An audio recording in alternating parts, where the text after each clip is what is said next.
details. Pete, it's been about 3 weeks, but we are back. And not only are we back, we're rebranded. We are the not no fair, zero fair. No fair was back in the 90s. We are zero fair. And what that means is we're not afraid to talk about anything. We're not afraid to tackle any subject. And that's why we're the minor details. Zero fair, zero fair. I keep saying no fair, zero fair. Hey, you're right, Danny. Thank you. It's an honor to be here. And in that energy today, I just coincidentally, I didn't plan it, but I happen to be wearing the Cobra Kai shirt.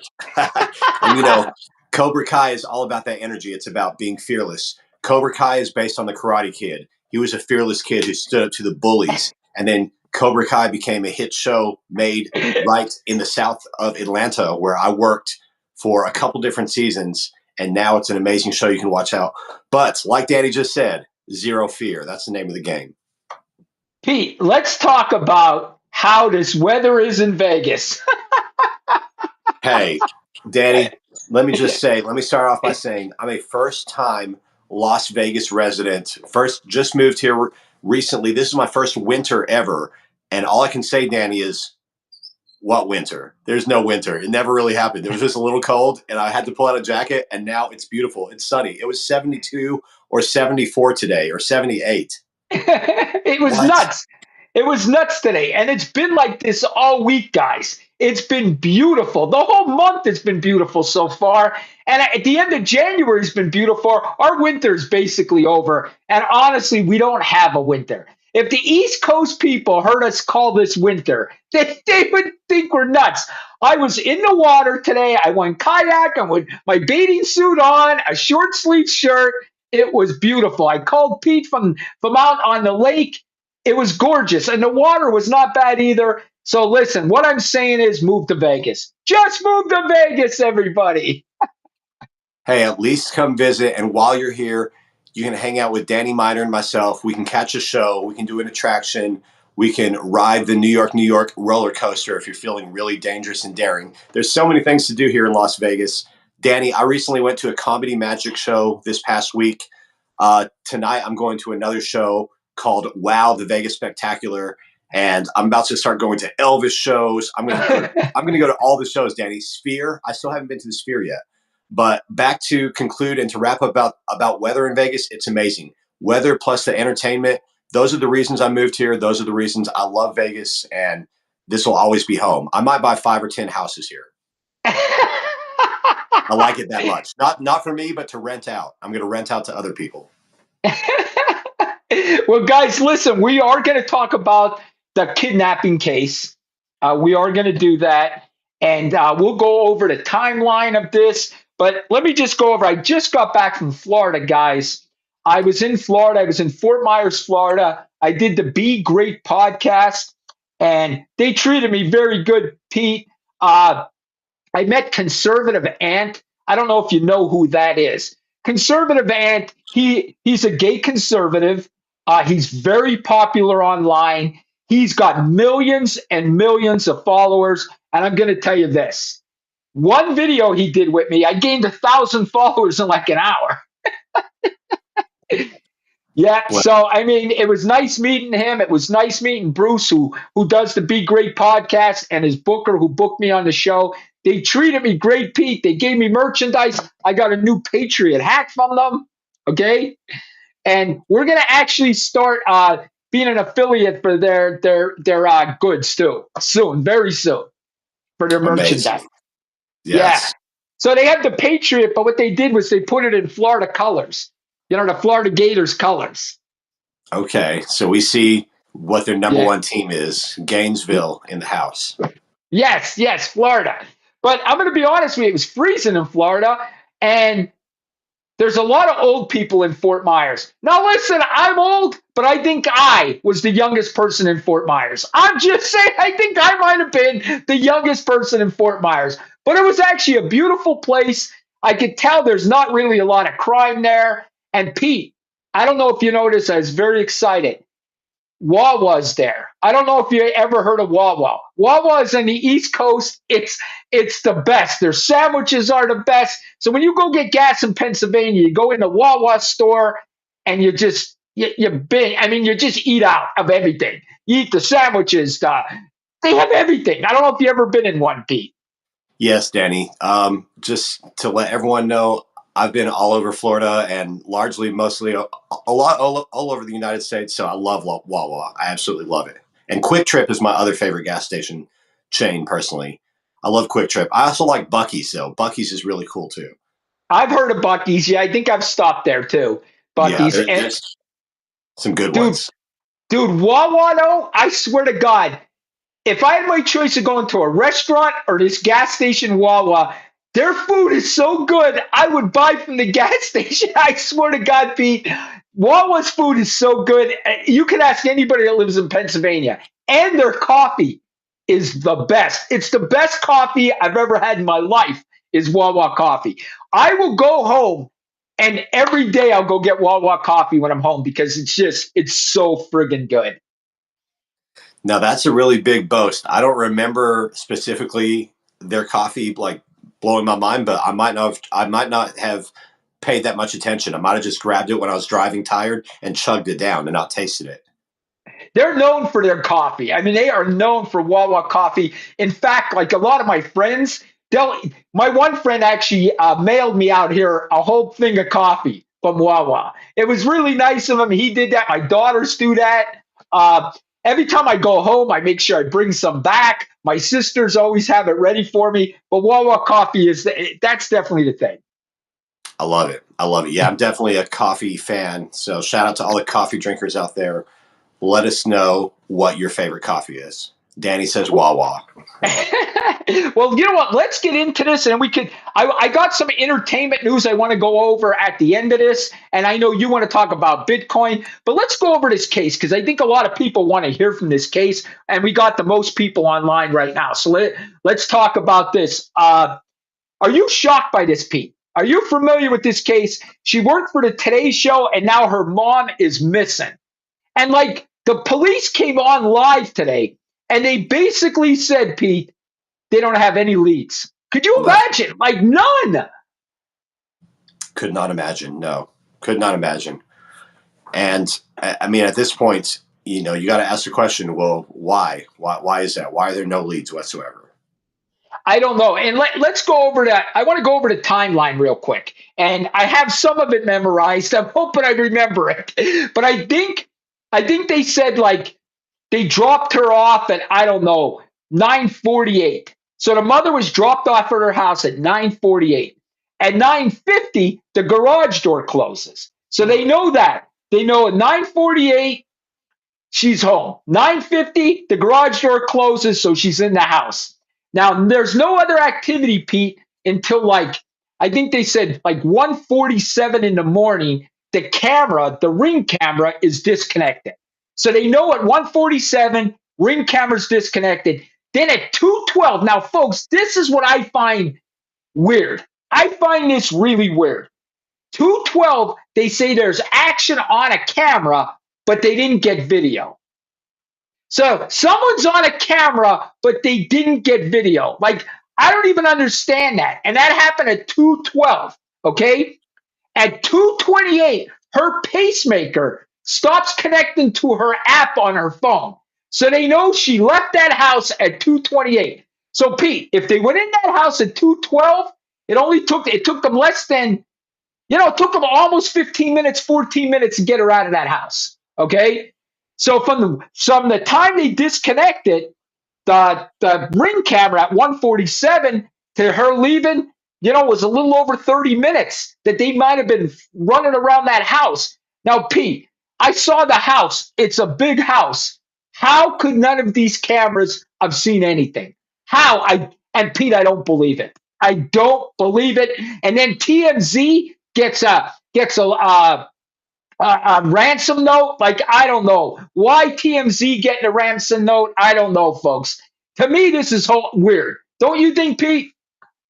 Yes, without a doubt, it's definitely very strange, especially like you said, the video evidence, and they have video, but not video of a person.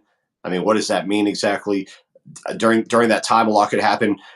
My biggest question is, from hearing what you just said, Danny, was someone paid off? What do you mean by that? I mean, security detail. I don't know. I don't think she had a security detail. So there was this that old lady was by herself, as far as I know, at that her house. She was all by herself. I don't think the mother had a security detail. Probably wouldn't have needed one, right? Right. I mean, it's a mother. I mean, who would know her mother?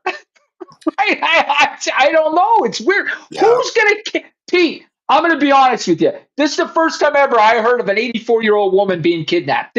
This is crazy. I It's mean, crazy. yeah. So I guess I don't know that my mind just races to what could it be, but the other thing could be, was this not a kidnapping? That's another question, right?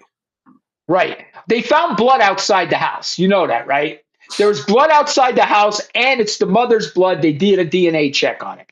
So the mother was bleeding, but it wasn't enough blood that she's going to die. So it could have been a nosebleed. It could have been something. Maybe she Exactly. scratched her head through. Maybe she struggled with them and she got scratched, or who knows. But Yeah. Pete, the problem is the mother's on all kind of medication. Okay. Right. And when you're elderly, my parents, when they started getting up in age, they were taking medicine every day, high blood pressure, cholesterol, all that stuff, heart medication, all that. Now, I don't know what she's on, but she's on a bunch of medications. Now, they're saying the mother mentally was fine. So she didn't have dementia. She didn't have nothing. Mentally, she was fine, but she did have physical limitations. Mhm. So to me, Pete, just as a detective, as a cop, I think there's more than one person that did this. I mean, that don't you feel that way? Yeah, definitely. I think there's a very small chance that it could be something else altogether. But in terms of what you just said, the evidence that we have doesn't prove that another person took her. Right? We don't have evidence of that. Correct? That what? That somebody took her? Yes. I mean, in terms of, well, I mean, it all points to it, of course, like the blood. I The, know, the but where else would she be? that's what that's the only other question I would have. Like the small chance is like, is she somewhere else? Like you mentioned her not having dementia, but also her being 84. What happened, or what could happen if someone could slip and fall and have a head injury and bang their head and then get confused? Now, very very small chance, but Right. something like that could be in the realm of possibility, right? No, because No. don't forget, TMZ got the letter, Oh, and so the letter. the letter in TMZ Yeah. says in the letter they describe what she's wearing. So Right. they're like, so they want TMZ and they want the people to know, listen, this is what she was wearing, and we have her. So then they know that it was legit by the clothes that she has. Unless, I mean, I don't know, Pete. It's so fucking strange. It's so weird. I don't know. Yeah, it's definitely like nothing I've ever heard before. That's for Me sure. me neither. And then the sheriff comes on, and now, folks, I'm gonna ask everybody. And I see Tommy's on. Hey, Tommy, listen. I'm going to say this, folks. If you remember Brian Koberger's case, okay, guy goes in, murders 4 college kids. How did they catch Koberger? They caught him because they went to a gas station and the gas station's camera caught his car passing. That started the downfall of Koberger by a gas station. So you're telling me this lady is kidnapped. Her life is in danger. We know she needs this medicine because she has to take it daily or her life could be in danger. And we don't have a picture of a car yet. Like, Pete, I just don't believe this. I believe they're holding something back. And this is what I believe. And you're all going to think I'm crazy, but I told you Brian Koberger would plead guilty, and he did. And I told you that 2 years ago. I believe there's something in that ransom letter stopping them from telling us something. So my guess is the ransom letter says, you better not put, if you got pictures of us in the house or you got pictures of a car, don't release it or we'll kill this lady. That's what I think's going on, Pete. I think there's something in that letter that they're not releasing pictures or cars because I don't believe they don't have pictures and cars. Not in this day and age and that house was fucking humongous. That house was big. How do they not have cameras in every room? And I'm sure they do. So something suspicious going on. And Pete, you're going to go to neighbors' cameras. You're going to go to gas stations' cameras. All the people that are going in that route to that house, you're going to check them cars. You're telling me you don't have a car on Pat? I don't believe it. I don't. Did they come in with a fucking helicopter and steal this lady? I don't know. Like, they have to have a camera. They have to have a picture. Excuse me. There's only two other choices, right? What?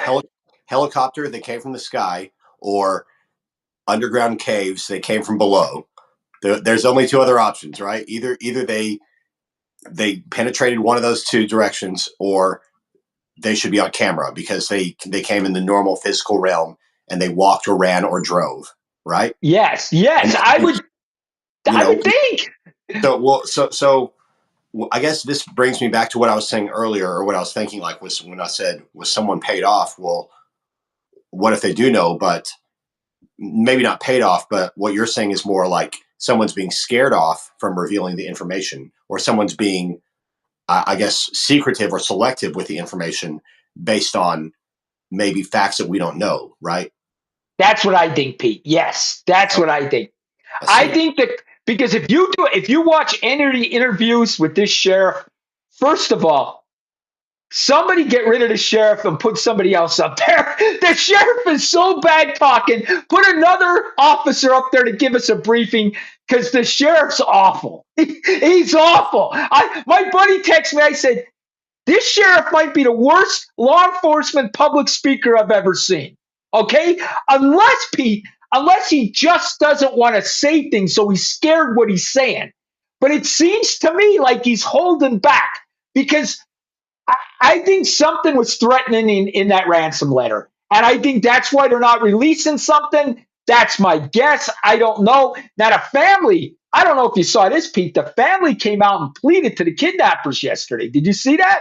I did not see that. No. The two sisters, and I don't know if it was the other one's husband or not, but there was a guy and the two sisters. I don't know who the other person was. And they went on there and they pleaded. We're ready to talk, but we want to have proof of life that her mother is alive. So they asked for proof of life. Now, listen, I don't think they did this on their own. I'm sure the FBI told them to do this. And Yeah. them asking for proof of life, that's another thing. And guys, I never told you guys this, but I'm a negotiator. I'm a hostage negotiator.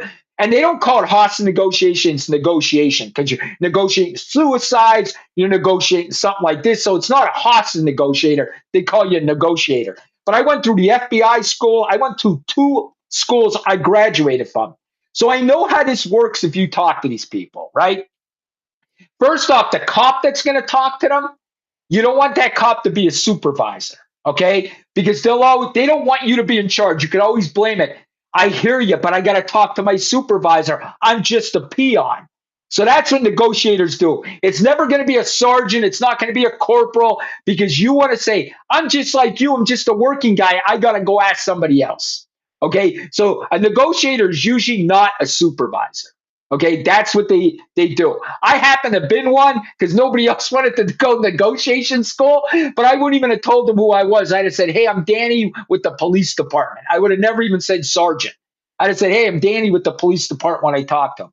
But to me, Pete, something's going on. I don't believe these cops have nothing. But they told us this morning they have nothing. They told us there is no person of interest. None.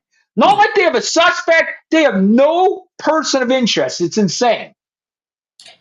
Yeah, that seems, it seems unlikely. Yes. It seems very unlikely that now, there's conspiracy theorists out there, and Tommy's doing it now, that something with the Clintons, I don't know.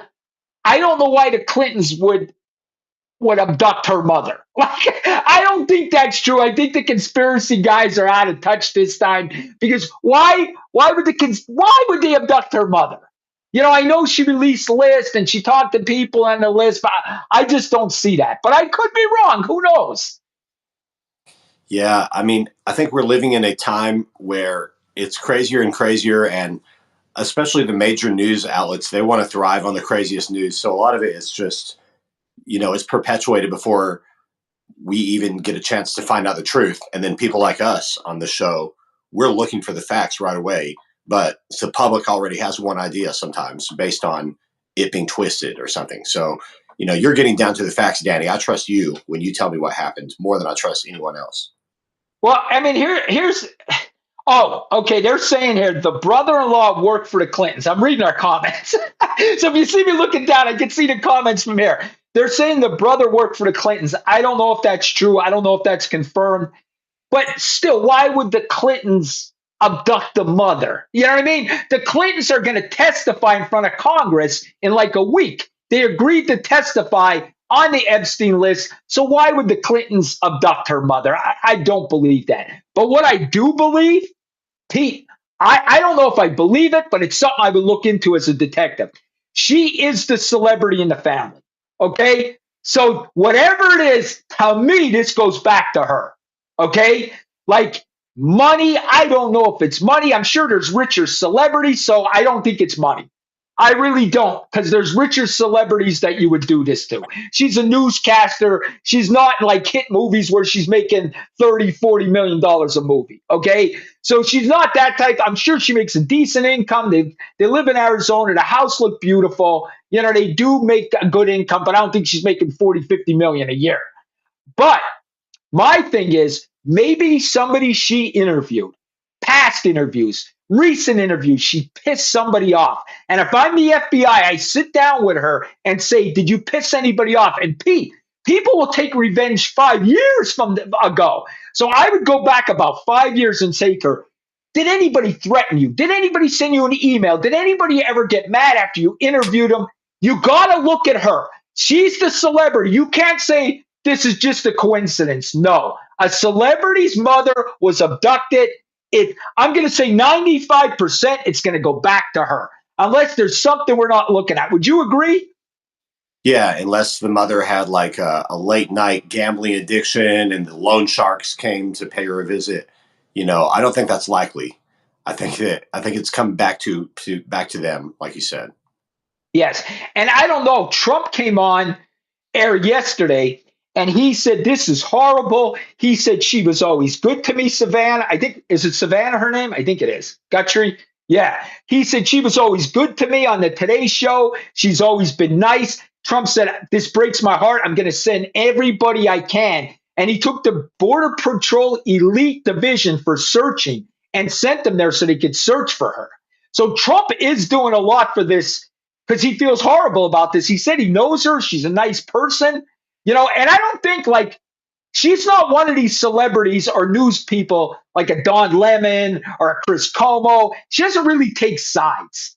You know what I mean? She's kind of like in between. You know what I mean? So I don't know. This could be totally unrelated to politics.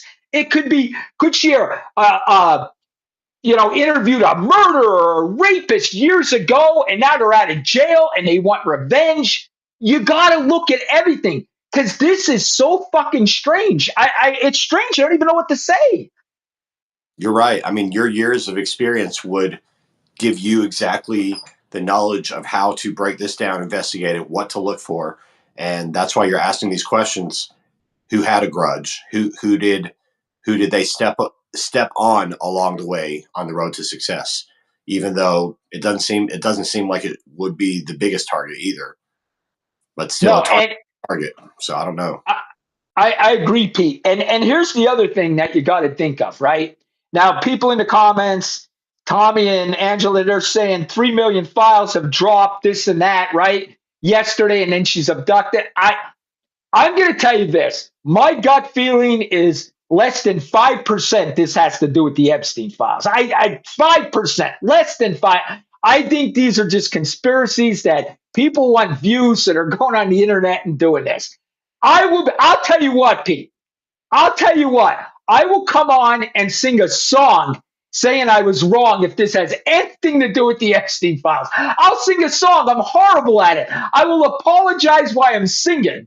I'll do something crazy because there is no way this has anything to do with the Epstein files. None. I will be shocked if it does. I will too, and I don't know how our viewers are going to feel about that song if we hear that. Listen, and all our viewers all are conspiracy theorists. They're all saying this has to do with the Epstein files, the Clintons. I think it was somebody that she pissed off. Somebody she interviewed from years ago. You got to look at everything. People are fucking crazy. They're crazy. Listen, that's why I don't tag myself anymore, because people are insane. I stopped tagging myself where I'm gonna be. People are just crazy, Pete. So what you got to ask me this, and so I'm going to answer it. You didn't ask me, but I want you to answer. Where do they go from here? And I'm going to be honest with you. I think they don't know. And that's why they put them on air last night and tried to reach out to the kidnappers and saying, we're ready to talk, contact us. So my guess is since that letter, the kidnappers didn't contact. That's my guess. Hmm. So they're trying to get the kidnappers to contact. So do you think the kidnappers might not have left any kind of contact number or date or information? We'll call you at such a certain time. They didn't release any of that. You know what I mean? Yeah. Now somebody said there was deadlines or something. They put like I think TMZ said there was deadlines, that they had deadlines to do, but I don't know. They're really mum on this. They're not saying anything that's in the letter because again, I think they were threatened in that letter. I think they have information and they were threatened to release it. Maybe this guy wants this money and he's going to go overseas to another country. Who the hell knows after he gets it? You know what I mean? So I don't know what is going on. But Pete, could you imagine her and her family? Could you imagine your 84-year-old mother missing? You would be, how do you even sleep? I mean, I wouldn't even be able to sleep. Yeah, I mean, I think losing anyone in your family, definitely having someone in your family missing, it's got to be just the most gut wrenching, horrific feeling. And you're right, I wouldn't rest until they were found. And so we got to think about it from that perspective. You know, that's definitely how people are feeling right now. This family has a loved one missing. And just like we've talked about so many times in the past, it's important to have these discussions because there might be someone tuning in right now in Arizona that saw something and they're like, oh, what's this? Minor details, zero fear. Oh, they suddenly remember they saw, a weird vehicle driving by. Bam, call someone, let them know. And listen, you're exactly right. And I'm going to put, I put the clips out there. So when we Yep. get done this podcast, I'll put the clips on all my social media platforms. And folks, Pete is right. The more people that see anything about this case, the more people will say, hey, I think I saw something. And listen, as a cop, folks, you don't know. Any tip could be the case breaker. Even if you don't think it's important, if you think, that was kind of suspicious, but I don't want to bother them. Bother the cops because that tip could be huge. Like that gas station people, they saw that car ride by at such and such in the morning. That solved the fucking Kohlberger case. And guys, you don't know. Let me tell you something. I'm going to date myself here, Pete. But the son of Sam, I don't know if you ever remember him. That was in the 70s. He was killing people that were parking, couples that were making out in cars. He was killing them. Anything. He was murdering people on the street. How they caught him? He got a fucking parking ticket. He got a parking ticket when he was going to kill people. So any evidence, that one parking ticket solved the son of Sam case. So folks, if you've seen anything, even if you don't think it's important, call the fucking police. Believe me, call them. Yeah, you're right. You're absolutely right. It could be something that small. And I think we should dive into more historical cases like that, like the Son of Sam case, because these are these are legendary cases that we can draw from a lot of learning experiences that have helped investigation. I mean, since you started your investigation career, a lot of your training dates back to the previous casework, right? Exactly. Yes. Yes. And they go over different, like when you go, listen, so people know when you become a cop, yes, you go through the police academy. Most of us have a degree. Okay. At least I had a criminal justice degree. You go through the police academy, but there's always learning. Like every year you had to go back to class, pass 4 tests every year. And then there was investigating classes. I probably went to 30 investigation classes.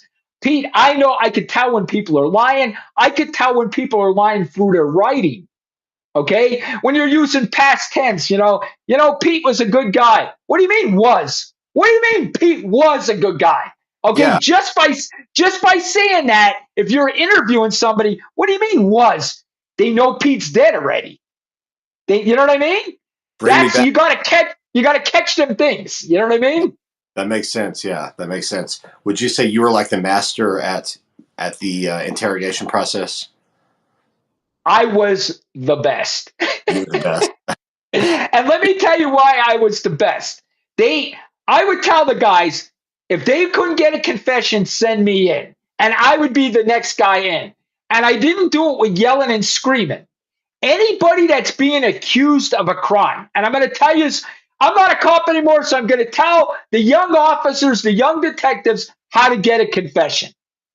Every person that's in that interrogation seat that knows they're guilty, they're looking for a friend in that room. They're looking for a friend, and there's no friends. You are being interrogated by the police, so I become their friend. I become their friend. Listen, Pete, listen, before you say anything, I'm going to tell you why you did this, Pete. Okay? I'm going to tell you why you did this. Pete, you stole this money of $700 because you had to pay your mortgage. You don't want your lights out. You didn't want your kids to not have a home. So you thought, let me take this 700 bucks, right? You're not a bad guy. You're not a criminal. You were thinking of your kids. You were going to put it back, Pete. I know you were. Listen, I might have done the same thing, Pete. I might have done the same thing. So I don't think you're a bad guy. That's what I would do, Pete. I would get them to confess to me by being their friend. Being their friend works better than screaming and yelling at somebody. I don't believe you. Fuck you. Fuck.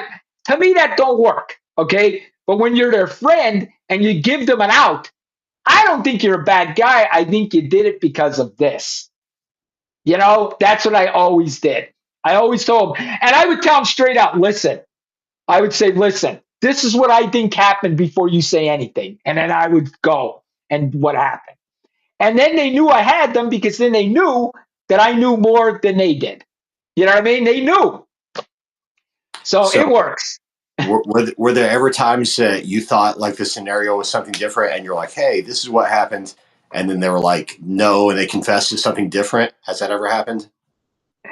I had a guy confess to me that didn't do the crime. Oh, why? why? Why did he do that? What happened? And I'm going to tell you this. Thank God I was a veteran cop and I had another veteran cop with me. And we realized this guy was not telling the truth. This is what happened. I'm going to tell you real quick. This is a great story. Coming in the morning, they send me to a burglary. Okay. I go to this burglary. They kicked in this door. They kicked in this door. I mean, the back door, went in there, took the cash register, took the money, everything. So we bring two guys in that were seen in the area. These two guys tell us it's this guy that we should interview this guy. His name was John or something like that. But John was slow.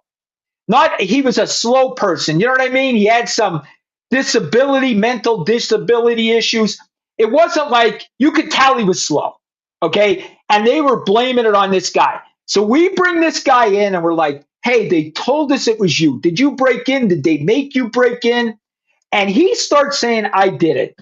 I did it. I smashed the window in the back. I crawled through the window and I did this burglary. And I'm thinking, he didn't smash a window. He broke through the door. So I called down the crime scene. I'm like, is there a smashed window? And they're like, no. So I go back in the room and I'm like, are you confessing to a crime that you didn't commit? And he said, yes. And I'm like, why would you do that? And then was he charged with perjury or no? No, I let the kid go home. This That's kid was so scared that he thought if he confesses to me, he'll go home. He was going to go to fucking jail if he confessed to me. Like, you got to be like, when somebody's confessing to you, Pete, the confession is only good if they know stuff that happened at the scene. Because there are people that will confess to crimes that they didn't commit. We had at least two people confess to killing JonBenet Ramsey, and they didn't kill her. Okay, so we had people confess to killing her, and they didn't kill her because people are fucking crazy. So when you get a confession, a confession itself will not convict somebody.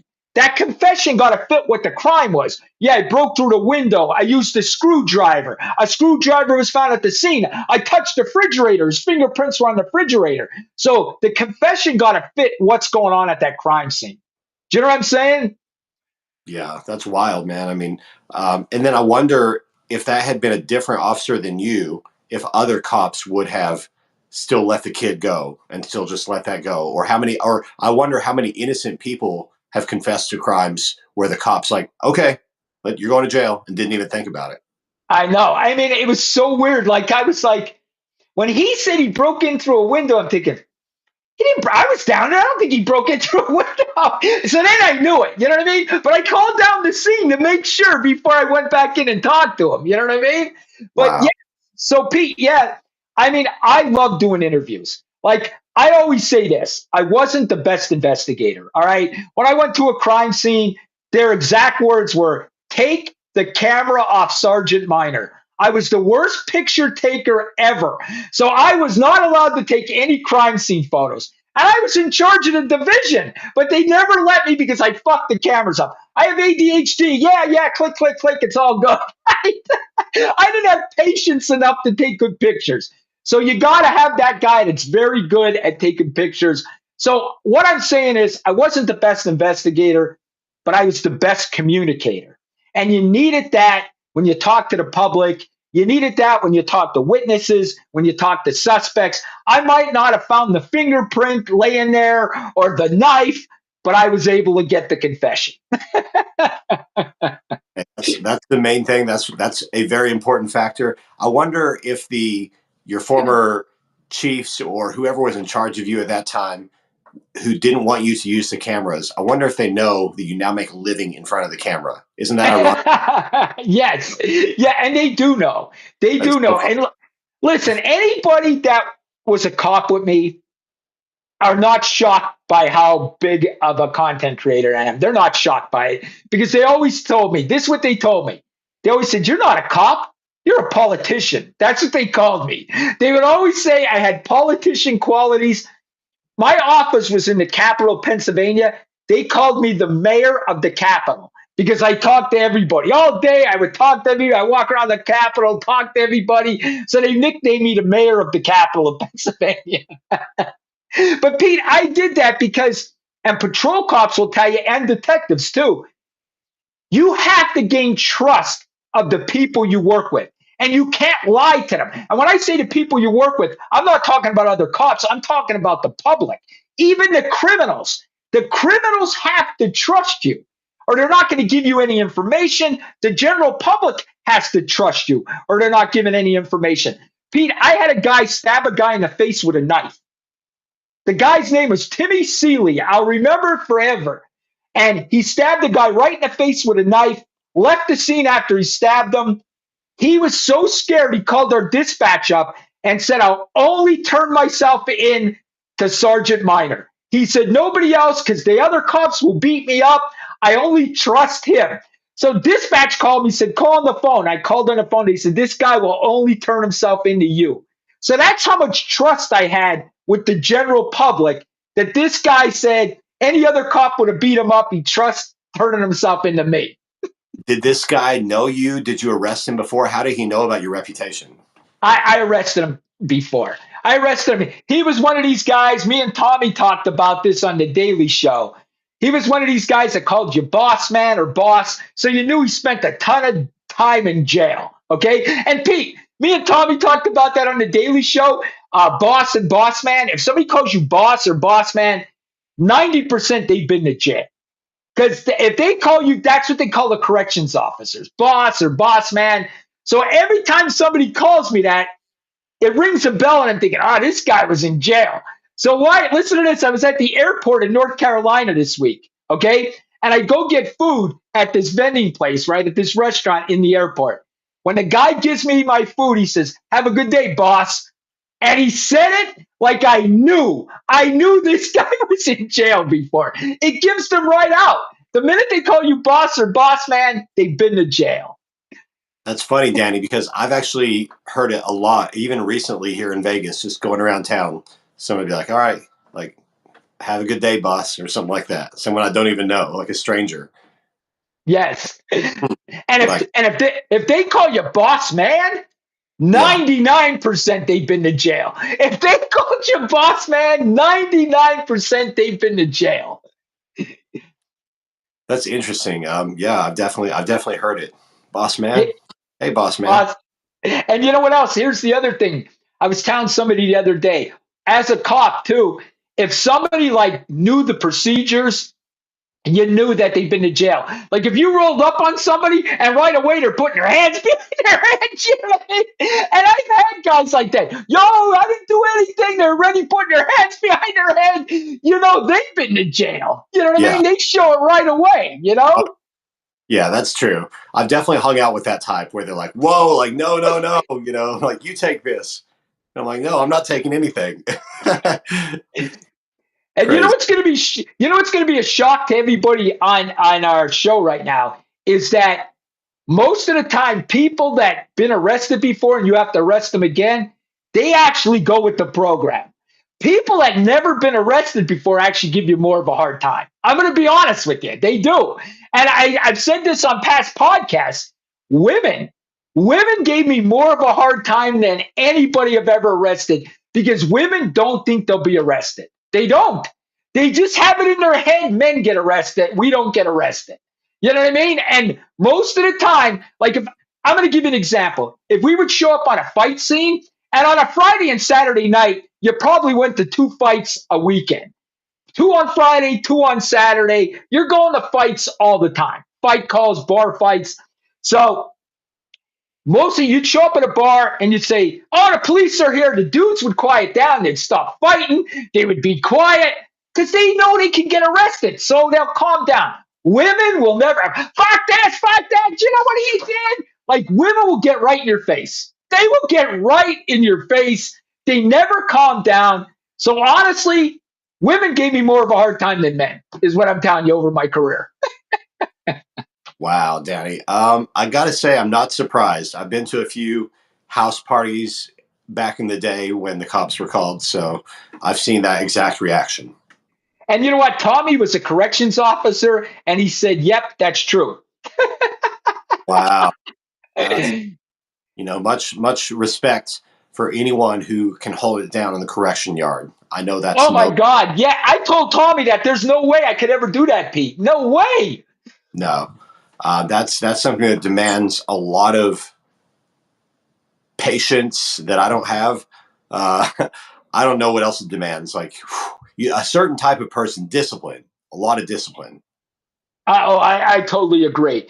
But, you know, as a cop, I would say that most of the time, as long as they weren't drunk or on drugs, when you dealt with a past criminal, they were usually a little more friendly because they didn't want to get arrested. You know what I mean? So, Yeah.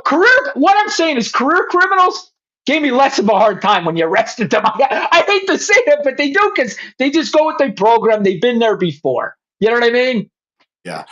I think it's good that things like that are not really talked about or taught in public at all. Most average people that are outside of the field, like not you, not Tommy, but other people who have never worked in the field, or not like people like me who I was arrested as a teenager.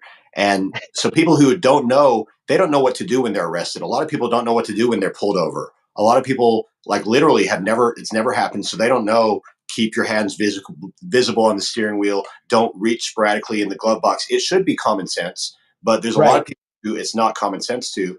And unfortunately, where's the public training for that? I wasn't taught any of this in public school. And I mean, again, I'm not saying the public are absolute morons, but some are. Some need some public training. Some needs to be walked through like a dog, I think.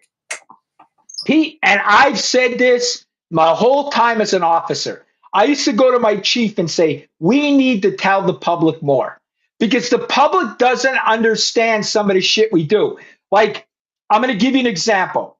Them people that were shot in Minnesota, okay? Now, I told you that guy that was shot was horrible. No way was that justified. And that guy's going to be charged with manslaughter, at least manslaughter, okay? But people, when they see a guy get shot, any suspect get shot, the first words out of everybody's mouth, why'd they shoot him 4 or 5 times? Why didn't they just shoot him once? Why didn't they shoot him in the leg? Why? I'm going to tell you why. And I've said this so many times. We are not trained to shoot here. We are trained to shoot at the biggest target. And the biggest target is your chest. And that's where we're trained. Because if I shoot here and miss, I could hit a little kid. I could hit a mother with her baby. I don't want to shoot here because I could miss. If I do that, I could be sued. I'm responsible for every bullet. So we are taught to shoot right here, right here. And Pete, we are taught to shoot until the action stops. That means they fall. That means they fall. That's why an officer shoots so much. And Pete, we're also taught to shoot twice in the chest. And if they have a bulletproof vest on, the next one's in the head. And we practice that. But we need to tell the public this because when we do this, the public's like, oh my God, we're only doing what we are trained to do. We are trained to shoot them till they drop. That's what we're trained to do. And I'm going to explain this why. I explained this to somebody else the other day. Back in the 80s, there was something called the FBI shootout. These guys were bank robbers and they set up a surveillance, okay? The FBI did. These bank robbers came. They get in a shootout with the FBI. The bank robber took a fatal shot. The first shot he was shot with was fatal, but he stayed alive for another 10 minutes and killed 2 FBI agents. It's not TV. You don't get shot and just die. That's TV. Nobody's like, oh, he's dead. Unless you're shot in the head, that don't happen. Unless you were shot and went right through your heart, that don't happen. So what I'm telling you is people get shot and can still kill other people until they die. So that's why you're shot until the action stops. That means they're down. I see. You know what I mean? And people don't want to hear that, but I always said we should tell the public why we shoot so much. But that's why. So what you're saying, to summarize it, is you're trying to, and you're taught to, stop the force completely until there's no more threat of that specific force. And in the case of the bank robber, it was a fatality that he suffered, but not instant fatality. So he slowly, as he was slowly passing away, he still was able to take the life of 2 other agents, you said, right? Yes. So that's mind blowing. And now I see that makes sense why you would be taught that. Perfect. Yeah, exactly. Yes, because you could still, you know what I mean? You could still kill somebody. You know what I mean? It's crazy. And now me as the public, I look at that and I say, okay, now that you've explained it, that makes a lot more sense. And I think the average person would as well if they heard you explaining it, or someone, maybe you don't have to be the national ambassador for law enforcement, but maybe you could be. Maybe that could be a title. Maybe. I mean, why not, right? Why not? Dude, you never know. I'm just trying to get our comments. We have somebody trolling us in here. Hey, thank you guys for the comments. Even thank you for the negative comments because you're giving us engagement, viewership, you're boosting the algorithm. But we appreciate all of our followers. So we want to take a minute to thank you, everyone who's following, subscribing on all platforms to the Minor Details. Zero fear. Danny and I have no fear. I agree. No fear whatsoever. A lot of these people do. A lot of these people have fear in the comments, but not us. No. Okay, we're good. We got the trolls out. Bye. See you guys later. Guess what? They'll see us again, Danny. They'll hear our voices, but that's okay. We don't need to hear that. We don't want to. We haven't had a troll in a long time, so I'm very surprised. I'm glad. I welcome them back. They're probably, they've been lonely, Danny. It's Valentine's Day coming up. The trolls need love too.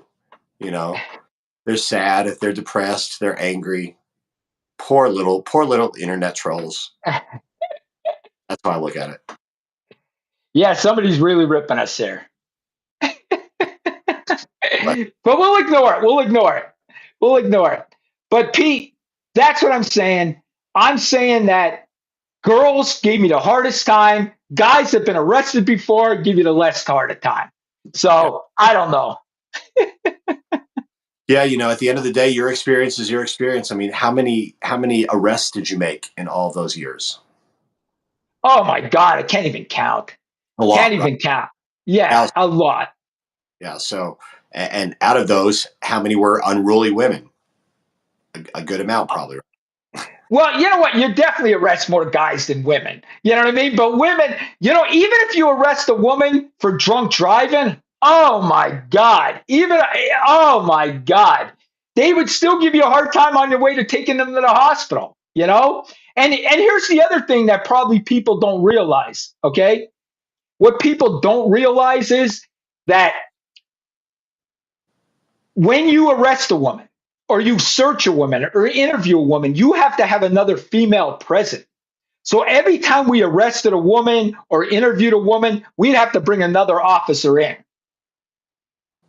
I see. I see. Well, you know what, Danny? I wouldn't mind bringing a female officer to search me down if I ever have any need to be searched. But hopefully, I won't, because I try to stay on the right side now. But yeah, I definitely think that's fair. I think it's good to be. It's good to make people feel as human as possible, because I think that's what separates this whole perception is like, and this is coming from someone who's never been a law enforcement but looked at the other side. I've always thought, okay, there's regular people and then there's cops. That was my young and my probably ignorant mindset as a kid, because as a kid I was poor, Danny. I wanted to escape poverty. So I was watching movies like Scarface, and I was thinking, oh man, the world is mine. I can go out there and get anything I want. And so I just thought, well, you know, um, get it by any means. And I was poor, so I had to try to attain, wealth and riches. So again, that put me in this perception that I think some civilians still have. It's like, oh, cops are not like regular people. But you, Danny, you're a regular person. I didn't even know you were a cop until a long time after knowing you, which is so crazy. Oh, you're a former. I had no idea. Really? Yeah, and so to me, that's what really shines about you, because you exemplify like being a person first, humanity first, and then that job was secondary, I'm sure, when you did it. Oh, yeah, without a doubt. And that's the thing. I was always fair to everybody. Even after I arrested somebody, Pete, I was fair to them. And listen, there was times they fought with me. Okay. I remember the one time the guy ripped my shirt. Okay. And my whole pocket was ripped off my thing. And he said to me, "Hey, could I have a cigarette before I go to jail?" And I'm like, "Sure." And I'm like, "But you're going to pay for my shirt." I told And did he pay him. for it? Yeah, well, what happens is you get restitution when they plead guilty. So yeah, that'll be part of his restitution, paying for your police shirt. So he'll probably pay for it in like 3 to 5 years or in the future in a payment plan. Yes, yes. Oh, Tommy's put. We learned in corrections to pat down both sexes. Yeah, Tommy, we did too. But I'm going to be honest with you. If I had access to a female officer, I used the female officer every single time. Every single time. I think that seems to make sense. I probably would too. I mean, I feel like it's like you're covering yourself a little more, right? Be extra safe. I agree. Yes, you're covering yourself more. So even if I interviewed a female, I would have another female officer in there. I even used our secretaries. If I didn't have a female officer, I brought one of our female secretaries in, because you just got to protect yourself. One thing about being a cop, you got to cover your ass. That's what Yeah. we called it. Cover your ass. Cover your ass. So you're always protecting yourself, because these people don't like you. You arrest them. So that don't make up lies about you. They'll say you did this, you did that. That's why when the body cams came, I was all support of the body cams, because then everybody knew what the hell happened. So this suspect wasn't lying that I did something to them or I did that or did that. Yeah, I think it's a great thing. And in the place where I grew up, I remember hearing, oh, body cams are coming out. Great. That's wonderful. Now there can be accountability. But of course, my local law enforcement officers did not have that. It wasn't something that they opted for. Probably still don't to this day. Maybe they do. Who knows? But the point is, things like that are accountability. Things in that do make the public feel like, okay, we know that we can look at this person as a trusted public servant, or more of a trusted public servant than someone who might get away with something because they want to abuse the power. or abuse the badge or the privilege. I totally agree, Pete. And listen, we have 6 minutes left, all right, to the podcast. I just want to go over this case one more time. What do you think happened? Like, as an outsider, you're never a cop before. Fucking Pete, you're an actor. What do you think? What do you think happened with this lady? Like, what's your gut? After everything we've talked about, and after everything that Danny, that you have um, elaborated and clarified, to me, it sounds like there's more than meets the eye that's going on. As far as the intention, I don't know, but she's been taken or ransomed for something that is being hidden from us. The truth is being kept from us. That's my biggest gut. And exactly what it is, well, it's got to tie to the celebrity. It's got to tie to that, to some degree of that. But I'm like you. I would sing a little song and dance if it ended up being tied to the Epstein case. I don't believe that's the fact. I don't think that's what happened. Me neither. And Ashley Banfield, she came out yesterday. Now, I don't know if you know this. She was on News Nation, and I'm going to tell you how big social media got. She left News Nation to do what we're doing. So that's how big social media is. She left her news job to start her own podcast and her own social media. And a lot of them are doing it. But she came out yesterday and she said, listen, I've been in the news business for 30 some years. I gained a lot of contacts. My law enforcement sources are telling me they're looking at the brother in law in this case. That's what she said yesterday, Pete. Now, the sheriff came out and the sheriff said that's not the case. That's false. But then I watched her on Megyn Kelly today. Megyn Kelly has a podcast, and Ashley doubled down. She said, I'm standing by what this person told me. But the sheriff said that's absolutely not true. And the sheriff said today they have no suspects. They don't even have people of interest. At least that's what we're being told. And like you said yourself, by kind of a bumbling or a incompetent sheriff at communication. But here's the thing. Here's the other thing. Like, why would the brother-in-law do it? Like, why? Like, it don't even make sense, right?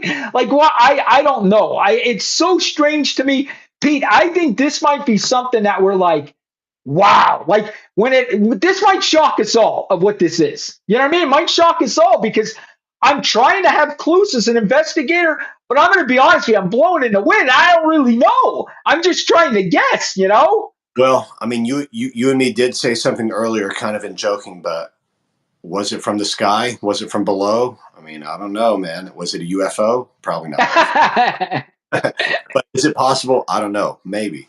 I mean, we've talked about some pretty wild notions here on this show. We talked about some things that people have completely dismissed as not even slightly possible. But then it turns out, oh no, that was what happened. So let's keep our eyes on this one. Let's follow it closely. Yeah, and I don't know if you saw, I must have did 10 videos on this already because I'm trying to stay up on everything. In fact, I'll probably, as soon as we get off here, I'll see if there's any more. You know what I mean? We'll see. Yeah, definitely. Yeah, it's something that the public needs to be aware. And again, if you see something, say something. We need to specifically try to keep the word out in these areas. In these hometowns where these things are happening. Exactly. And like I said, I don't think you're going to see anybody else kidnapped. You know what I mean? I'm pretty sure there was a reason for this kidnapping. And listen, you have to say it has to be because she's a celebrity. It's got to go back to that, guys. It has to. I do. Why else would an 84-year-old mother be abducted? It just don't make sense to me, Pete. And Pete, we got to pray that this lady's alive.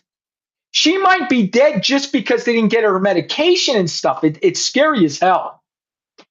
Yeah, it really is. Our hearts are always going out to all those who are missing, the loved ones. I mean, it's a battle that's continually being fought 24 hours, and we just talk about it for occasional moments. And here's the other thing, like Tommy just put, what baffles me is the neighbors didn't hear anything and they didn't see it on Google Maps. You know what I mean? I don't know how the neighbors didn't hear anything, how the neighbors' cameras didn't pick anything up. It just when this comes all out, we're probably going to be shocked how they did this. Like, how do you also, Pete? What else we're not talking about is this lady had physical limitations. Did they bring a wheelchair? Like, how? This don't make sense to me at all. Did she know the people? That's the other thing. Did she know them? Could it be friends? And folks, we didn't even get into this, but I want to say this before we get off the air. Friends and family are the first people they look at because 90% of the time, your friends or family killed you. Somebody you know killed you. That person hiding in the bushes, that's like 5%. Like Brian Kohlberg is a 5%, 2%. 98% of the time, you know the person that killed you. It was a friend, it was an acquaintance, a family member. That's why they check them people. Yeah, and I would even say that Brian would be closer to that side just because he stalked the victims. He knew of them. He knew them, even though they didn't really know him. That's But true. You're right. He stalked them at the restaurant that they were cooking, they were waitresses at. You're right. He stalked them on social media. You know what I mean? So yeah, he did stalk them. You're right. but anyway, the point is, yes, just be careful. Everyone, we have to always be careful because there's a lot of people out there that don't want you to do well. No, absolutely not. And that's why I don't tag myself in anywhere. So listen, guys, me and Pete were talking. We're going to go off here. We did our hour, but we're going to have pop-up minor details. When something big comes up, we're going to come on here. A big case, we're going to come live. So make sure you do your notifications for us, that you follow us, so your notifications come up when we go live. So we're not going to do this once a week. We're going to do this maybe a couple times a week now, because that's what we're going to be like. When a big news case comes up, we're going to go live.